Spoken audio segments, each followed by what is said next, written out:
అందరికీ నమస్కారం. Welcome to our channel. Andhraprabha అనే పత్రిక, ఎందుకంటే ముందుగానే ఏ పత్రిక అనేది కూడా చదవాలా, మళ్ళీ మనోళ్ళు మీ సాక్షిలో వచ్చిందిలే అంటారు, అంటే మన మిత్రులు. సో ఆంధ్రప్రభ పత్రికలో ఒక ఆసక్తికరమైన కథనం వచ్చింది. ₹100 కోట్ల ఇసుక హాంఫర్ట్. ₹100 కోట్ల ఇసుక హాంఫర్ట్. ఇది వచ్చిండేది ఇప్పుడు, అంటే మన కొత్త ప్రభుత్వం, చంద్రబాబు గారి కొత్త ప్రభుత్వం ఏర్పడిన తర్వాత జరిగిన దందా గురించి. ఇది రాజమహేంద్రవరంలో దాదాపు ఊడ్చేశారు. కొత్తపేట నియోజకవర్గంలో మొదలైన దోపిడీ. అధికార ప్రతిపక్షాలు ఏకం. క్వశ్చన్ మార్క్ వేసాడు. అధికార ప్రతిపక్షాలు ఏకం. రావులపాలెం మండలంలో ఇసుక నిల్వలు మాయం. ఎమ్మెల్యే తనయుడు గోపాలపురం వ్యాపారి పేర్లతో హవా. రెవెన్యూ అనుమతులు లేవంటున్న ఆర్డీఓ. నిత్యం ₹1 కోటి ఇసుక దోపిడీ. అధికారంలోకి రాగానే ఇదేం పనంటున్న జనం. పవన్ ఎలా స్పందిస్తారన్న దానిపై సర్వత్రా చర్చ. నిన్నమన్నటి వరకు వైసీపీ పాలకులు నిబంధనలకు వ్యతిరేకంగా ఇసుకను కొల్లగట్టుకుపోతున్నారంటూ గగ్గోలు పెట్టిన నేతలు ఇప్పుడు అదే ఇసుక సొమ్ము కోసం అరులు చాస్తున్నారు. వర్షాకాలం ఇసుక కొరత రాకుండా వైసీపీ ప్రభుత్వ హయాంలో ఉమ్మడి తూర్పుగోదావరి జిల్లాలో చాలా చోట్ల ఇసుక నిల్వలు పెట్టారు. అయితే ఎన్నికల్లో టీడీపీ, జనసేన, బీజేపీల కూటమి రాష్ట్రంలో విజయం సాధించింది. భారీ మెజార్టీ స్థానాలు దక్కించుకుని ఇటీవలే పాలనా పగ్గాలు చేపట్టింది. ఒక పక్క ఇంకా పాలన గాడిన పడలేదు. సీఎం చంద్రబాబు సైతం ఆర్థిక నష్టాల్లో ఉన్న రాష్ట్రాన్ని ఎలా అభివృద్ధి బాట పట్టించాలని ఆలోచన చేస్తున్నారు. సంపద సృష్టించి ఖజానాలో ఆర్థిక వనరులు పెంచేందుకు వ్యూహాలు రచిస్తున్నారు. అయితే రాష్ట్ర ఖజానాకు ప్రధానంగా దోహదపడే వాటిల్లో రాష్ట్రంలోని ఇసుక ఖనిజ సంపద ఒకటి. ముఖ్యంగా ఉభయ గోదావరి జిల్లాల్లో ఇసుక ఆదాయం సర్కారుకు వేల కోట్లలో వస్తుందనడంలో సందేహం లేదు.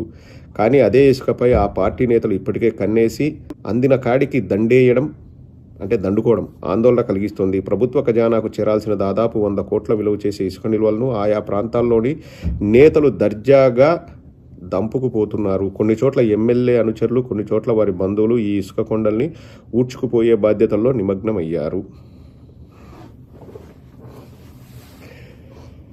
కొత్త ప్రభుత్వంలో 100 కోట్ల ఇసుక హాంఫర్ట్. ఇసుక క్వారీలు ఉండేటివి, అక్కడ నిల్వ చేసి పెట్టేవాళ్ళు. వర్షాకాలంలో ఇసుకకు కొరత ఉండకూడదని చెప్పేసి వాస్తవాలు మాట్లాడుకుంటే వైఎస్ఆర్ కాంగ్రెస్ పార్టీ ఎమ్మెల్యేల పైన కూడా ఆరోపణలు వచ్చేటివి. ఇసుకలో బాగా సంపాదించుకున్నారు, ఇసుకలో ఇది చేశారు, అది చేశారు అని చెప్పేసి. ఇంకా ఆ రోజు మన వాళ్ళని వెనకేసుకొచ్చి ఈరోజు వీళ్ళని తిట్టాల్సిన అవసరం లేదు. ఇది యథేచ్ఛగా జరుగుతోంది. ఇప్పుడు ప్రభుత్వం ఏర్పడగానే, అంటే రెండు వారాలు కాదు, 20 రోజులైంది. 100 కోట్లమైన ఒక జిల్లాలోనే ఇసుక హాంఫర్ట్ అయిందంటే రాష్ట్రం మొత్తం మీద ఎంత ఇసుక దోపిడీ జరుగుతుంటుందన్నది ఒకసారి ఆలోచన చేయాలి. తప్పకుండా చేయాలి. చేయకపోతే మనం ప్రజల తరపున మాట్లాడే వాళ్ళం ఎలా అవుతాము? ఇది చంద్రబాబు నాయుడు తప్ప, పవన్ కళ్యాణ్ తప్ప, లేకపోతే ఇంకొకటి తప్ప కాదు. అధికారం మాకుంది, మమ్మల్ని ఎవరు అడుగుతారు? మేము ఇష్టారీతిన చేస్తాము, విచ్చలవిడిగా మేము చేయాలనుకుంది చేస్తాము. సేమ్ ఇదే చెప్పారు మన అచ్చెన్నాయుడు గారు ఆ రోజు కార్యకర్తల మీటింగ్లో.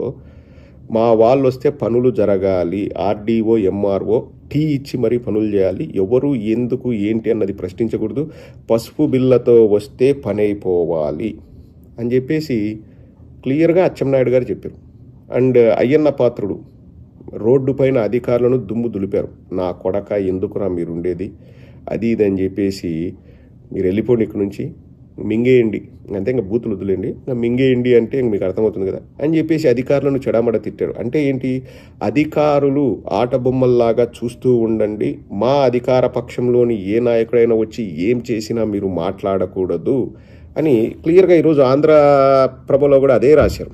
అసలు ఎక్కడా పర్మిషన్లు లేవు, అయినా కానీ యథేచ్ఛగా ఎమ్మెల్యేలు, అనుచరులు, కొన్ని చోట్ల వారి బంధువులు ఈ ఇసుక కొండల్ని ఊడ్చుకుపోయే బాధ్యతల్లో నిమగ్నమయ్యారని చెప్పేసి ఆంధ్రప్రభలో రాశారు.